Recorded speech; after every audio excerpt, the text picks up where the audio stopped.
আমার ভাইয়েরা, তারা মাহিয়া মাহির সাথে তাদের গোপন ভিডিও অডিও ফাঁস হওয়ার পরে আমরা দেখি কি নোংরা আলাপ করে,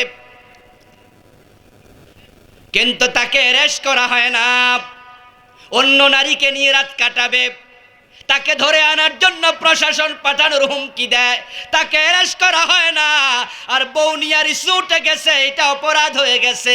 ও বন্ধু, তারা হিসাব করে দেখেছে হুজুররা এত দলে বিভক্ত, হুজুরদেরকে পিটাইলে কথা বলার কেউ থাকবে না।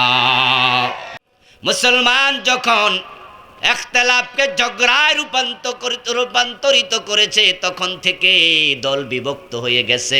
আর যখন মুসলমানরা দলে দলে বিভক্ত হয়েছে, তখন তারা দুর্বল হয়ে গেছে। মুসলমান যখন দুর্বল হয়ে গেছে, পৃথিবীর ক্ষমতাও মুসলমানদের হাত থেকে হারাইয়া গেছে।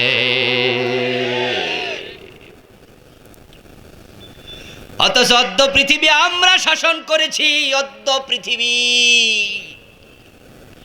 ফারুক আজম ওমর রাদিয়াল্লাহু তাআলা আনহুর সময় ইতালির রাজধানী রোম সাম্রাজ্য আমরা চালাইছি, আমরা বিজয় করেছি। পারস্য সাম্রাজ্য আমাদের হাতে কুপকাত হয়েছে।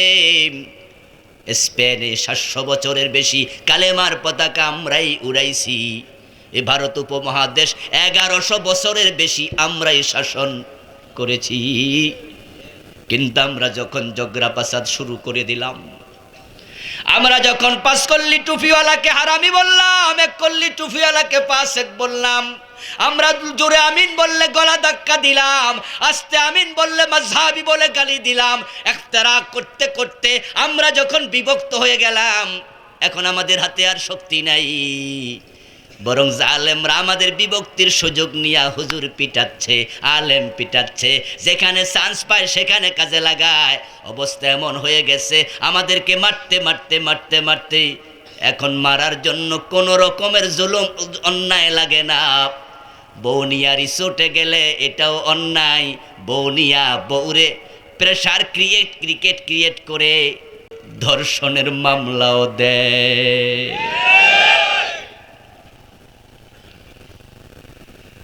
আমার ভাইয়েরা, তারা মাহিয়া মাহির সাথে তাদের গোপন ভিডিও অডিও ফাঁস হওয়ার পরে আমরা দেখি কি নোংরা আলাপ করে,